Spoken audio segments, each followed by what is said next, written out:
As I continue to work on my video for the Batman and Teen Titans video, along with other scripts in the pipeline, I've decided to create a short essay video focused on a specific episode of Batman the Animated Series. Typically, I don't delve into BTAS on this channel, primarily because this show has been discussed a lot over the years and it gets exhausting after a while. I prefer to discuss other Batman related topics or the 2004 show on my channel, but there is one thing I would like to discuss in BTAS, and that is Baby Doll.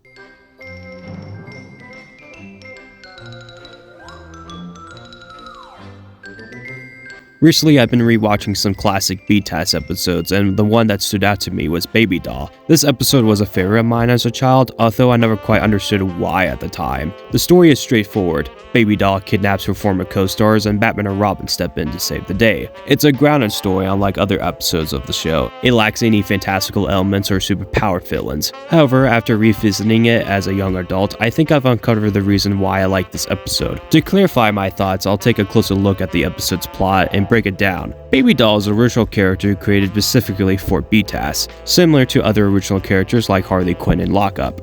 The episode begins with a title sequence that shows a baby doll sitting on the floor, with the word Baby Doll spelled on the wall. Along with this, there's a playful childlike theme that adds to the title card.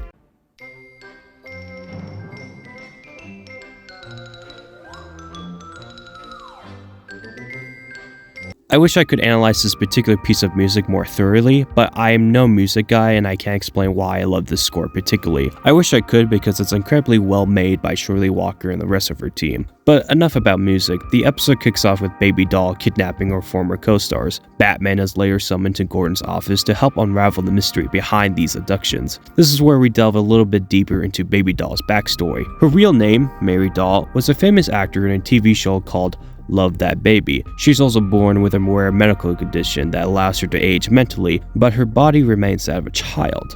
Although she appears and sounds like a kid, she's an adult trapped in a young girl's body. It's easy to see how this situation could lead to some serious psychological issues. More on the subject later. Now, the reason behind her kidnapping spree is her desire to relive the happiest moments of her past, when she was acting alongside her old friends. It's a bit ironic since Mary Doll was the one who had actually quit her job, causing the series to be cancelled. She did this out of frustration with the TV network and with one of the co-stars, Spunky. It's pretty understandable why she chose to leave. After all, who wouldn't be upset about having their face smashed in a cake during their birthday episode? To be fair, Spunky didn't do it for personal reasons. He only did it to help boost the show's ratings since it was declining. As a side note, I like how later in the episode, Robin's the one explaining this to Batman. If you're not aware, the executives at Warner Brothers wanted Batman, the animated series, to feature Robin in every episode to appeal to younger viewers, even rebranding it as The Adventures of Batman and Robin. So it's quite funny to hear Robin explain how Spunky was introduced to improve ratings, which is essentially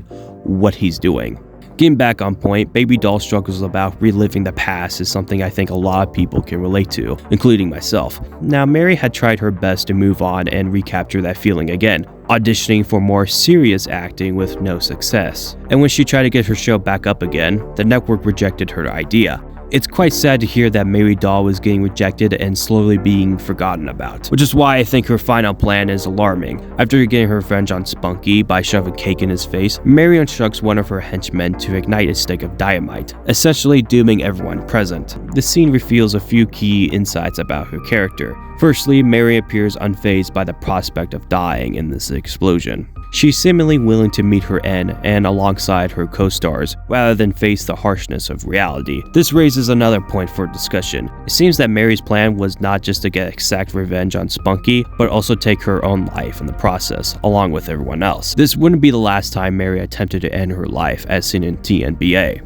Throughout the episode, Mary immerses herself in a fantasy world where she still embodies Baby Doll, going to great lengths to dress and speak like her character from the show. There are moments where she does break out of character, but then immediately reverts back to the Baby Doll persona, further illustrating her struggle between fantasy and reality. It isn't until near the end, after Batman and Robin foil her plan, that she is confronted with reality. After Batman chases Mary through a carnival, she wanders into a funhouse mirror and sees various reflections on herself. In one of the mirrors, she sees what she believes is the real version of herself. Yet, she is aware that it's not truly her, which speaks volumes about her state of mind. Unlike other characters, take Maxi Zeus for example, who, overwhelmed by stress, believed he was the god of thunder.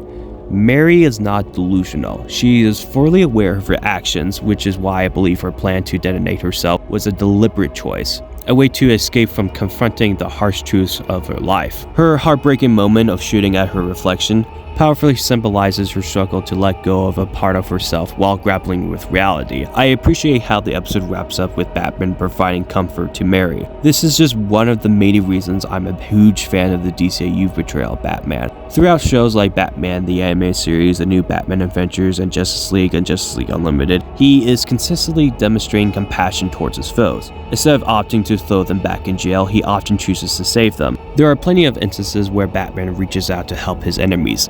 Characters such as Clayface, Two-Face, Harley Quinn, and Ace from Justice League Unlimited, which is everyone's favorite, including mine. All of these characters are deeply flawed individuals, and Batman is often the only one willing to provide them comfort or a chance of redemption. That said, it's important to note that while the DCAU Batman can be compassionate, he's also capable of violence when necessary, especially in response to personal challenges he faces, like that time when he interrogated a guy by using the Batwing. Like, geez man, you didn't need to go that far. But for the most part, the DCU version of Batman is generally compassionate.